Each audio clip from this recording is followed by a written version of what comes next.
All right, what's up, y'all? So, the word on the street is Bobby Lashley and MVP will be trying to rehash the Hurt Business in AEW. Bobby Lashley and MVP and Tamina were all taken off the internal roster for WWE. It was a surprise to me. I never expected Bob to go anywhere else at this point in his career. I believe he's about 48. I think he's older than John Cena. I'm pretty sure.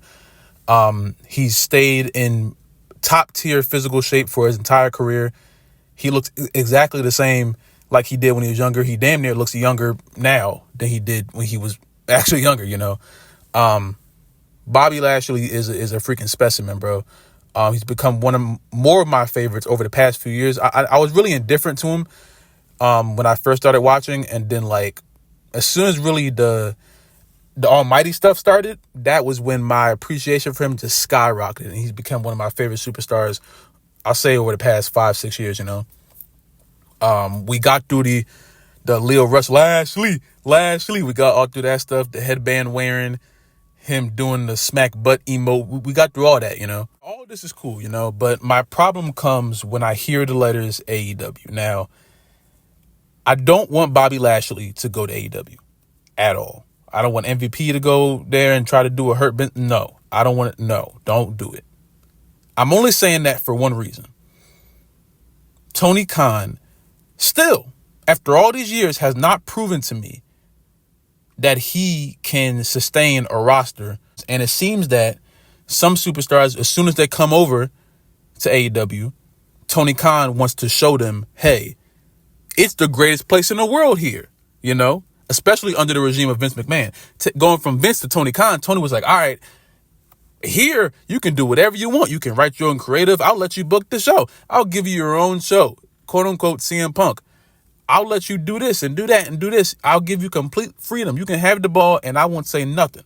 And you get paid for it. And you don't have to show up as much. It's a great gig. I understand the AEW gig.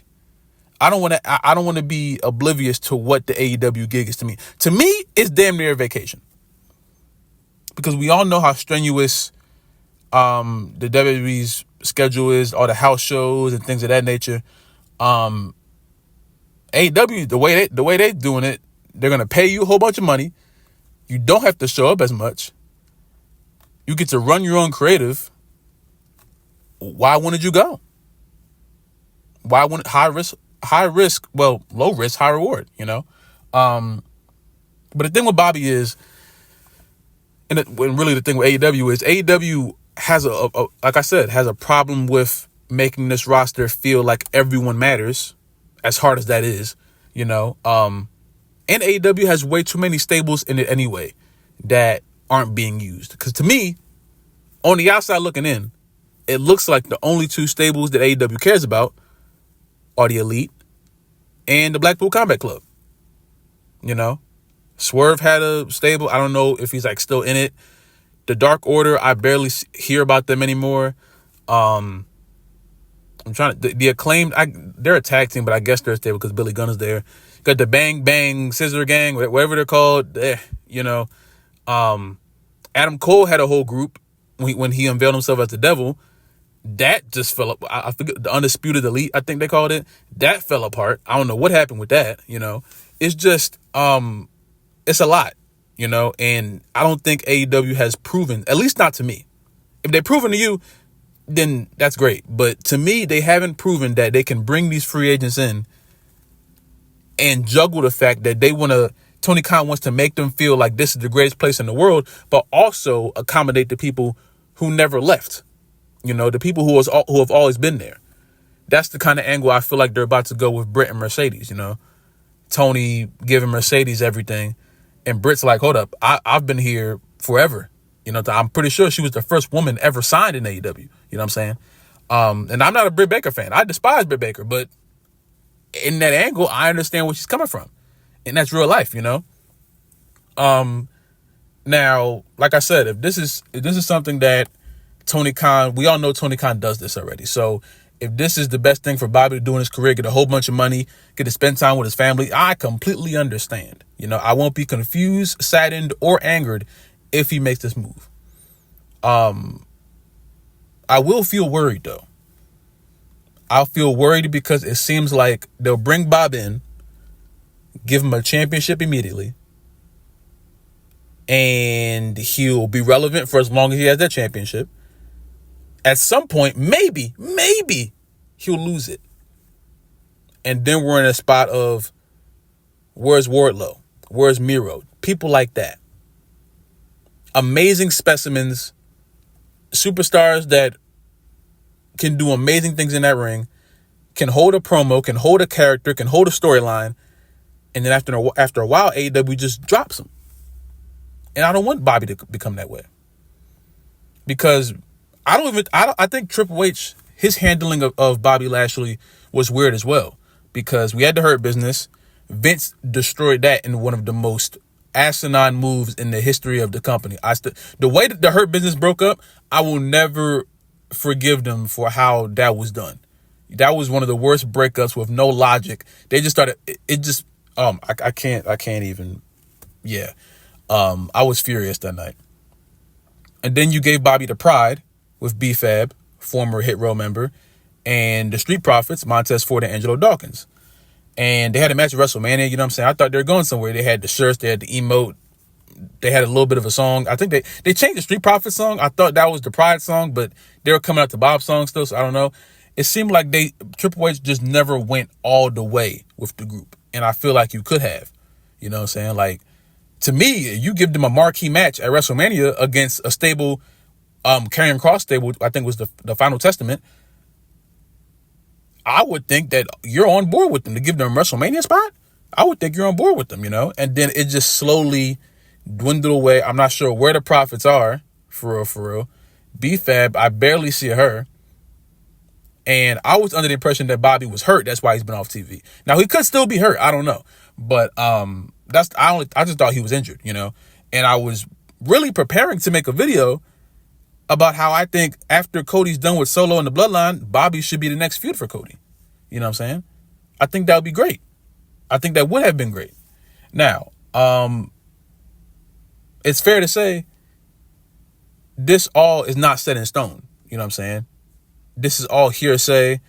This is all just my sources this, my sources that. We all know how the sources game works. Sometimes they're right, sometimes they're wrong. So the only thing we can do now is sit back and wait. But I haven't trusted Tony Khan with free agents in forever, you know. So Bobby is just another free agent that I won't trust him with. And he can't championship his way out of every free agent, you know. Think about it. Will Ospreay just lost his championship to MJF. Okada has a belt. Mercedes has like five belts, it seems like, you know. So those are three of the biggest free agents he got so far, and he does the same thing all the time. It doesn't matter where they come from. You know what I'm saying? I don't want to act like this is only a WWE to AEW kind of thing. If they come to AEW and they're like a big free agent that he paid a lot of money for, he's going to give them a belt. And then they're going to be seen as the most important thing, the most unbeatable entity for a little bit. And then they'll drop them after they lose, if they ever lose. I'm still under the impression that Mercedes Moné is never going to lose that TBS championship. So you know, but and you keep away from Toni Storm, because if she get in that ring with Toni Storm, Tony's gonna have to take that pin. And I think Toni Storm is the crown jewel of AEW. But if Tony had to pick, I think he's gonna pick Mercedes, you know. So I just don't want Bob to show up, you know. I'm pretty sure he has the rights to his name. Oh, here comes Bobby Lashley, and he goes in. I don't know who the TNT champion is. Is it Christian still?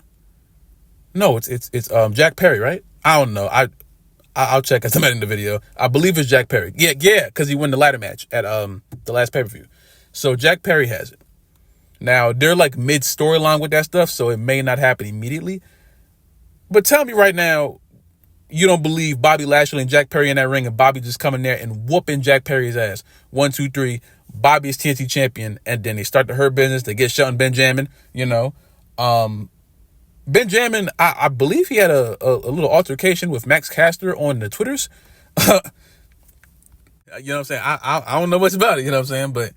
But for what I saw, I don't know if they were playing or not, but Max Caster doesn't want Shelton there. And I'm like, in my head, I was like, I know a lot of people that don't want you there, but it's cool. I don't know who wouldn't want Shelton Benjamin in their locker room. That's a legend in my book. You know what I'm saying? But whatever. And I'm like, you can bring them in. Cedric, obviously, he's doing something with Ashanti the Adonis, who's also a former Hit Row member, funny enough. And it seems like Shawn Michaels is going to do something with them on NXT. Thank God. Because the tag team was unveiled to us on the main roster weeks ago, maybe months ago. And they just did nothing. They had like one backstage promo where like, I'm Cedric, I'm Ashanti, we going to get you. And then they cut it. You know what I'm saying?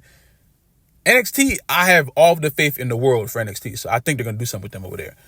But it's just, if Bobby goes anywhere, like a mainstream company, I would prefer TNA.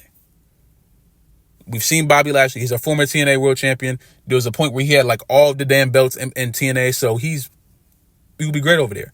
Bring a lot more eyes to TNA. You know what I'm saying? And TNA has the partnership with WWE. So if at any point he was to come back, the bridge is still there. You know? Not saying the bridge isn't there if he goes to AEW, but it's an easier transition. You know what I'm saying? Now that they're partners together. But it's just, I don't want Tony Khan to make Bobby look like a big deal for like 3-4 months and then just completely fall to the wayside. And I'm not even going to say this. He could still have the belt and still become an afterthought. This doesn't just happen if Bobby gets pinned or just loses the belt somehow.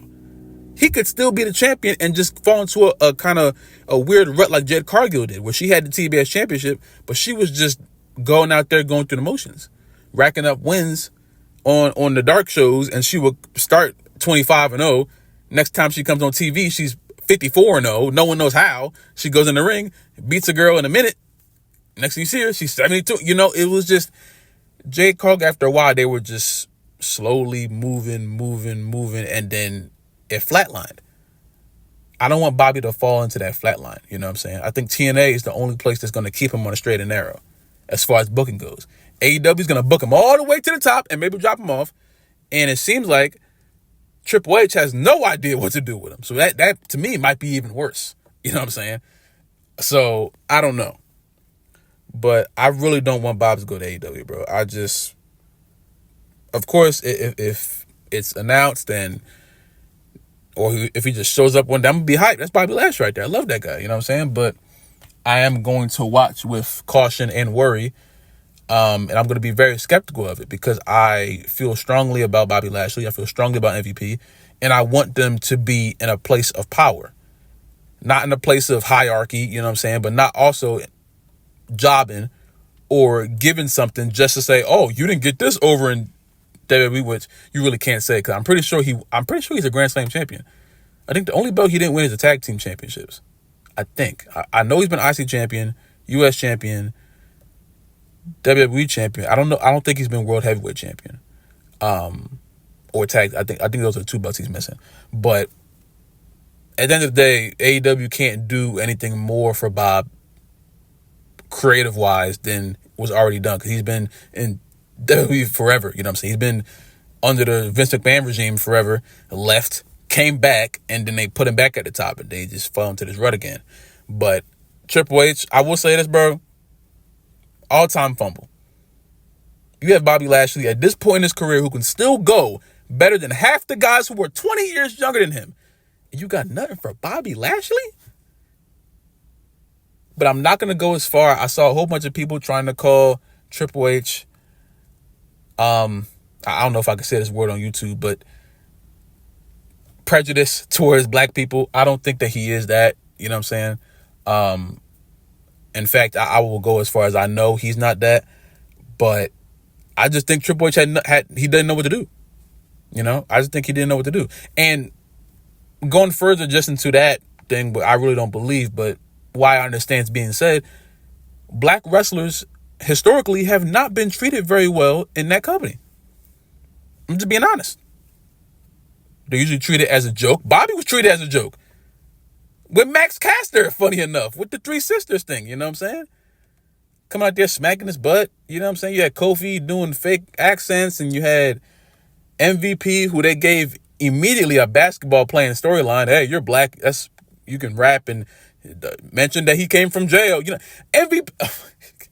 MVP's gimmick was, hey, every black stereotype ever. You can play basketball. Always mentioned that on commentary that he went to jail before. You know what I'm saying? He raps. They just threw every black stereotype in. And Crime Time. R.P. Shad. You know what I'm saying? So it's like, this company historically has always treated black wrestlers very unfairly, to me. But Bobby somehow, even through all of that, has always been able to crack through the glass ceiling. That's why he's a Hall of Famer in my eyes. But I just really want him to be as successful as possible in this last part of his career while he's still at the top of his game somehow. Somehow it seems like he's better than he was in his prime. Bobby's prime, he might be still in his prime. You know what I'm saying? So it's just, it's crazy. But y'all let me know, do you want Bob to go to AEW? If not, where do you want him to go? Do you think he's going to end up re-signing? Do you think it's just going to sit back and wait for a minute, maybe hold out for some more money? That could also happen, you know what I'm saying? It's just the reports they're saying that he's going to AEW, but that really happens with any wrestler that gets released from one show, one company. The opposite company, you immediately hear the rumors. As soon as Ricky Stark's contract is up, oh, you know where he's going. Wardlow, people like that, you know what I'm saying? But yeah, I don't trust Tony Khan, bro. But we'll see how everything goes, man. But if you guys like the video, subscribe. If you're new, subscribe. If you have not already, I apologize for the long video. I was talking for a long time, but I'm very passionate about this, you know what I'm saying? But I love you guys, man. Stay safe, drink water. Praise God. Respect the almighty Bobby Lashley. And I will see y'all in the next video, man.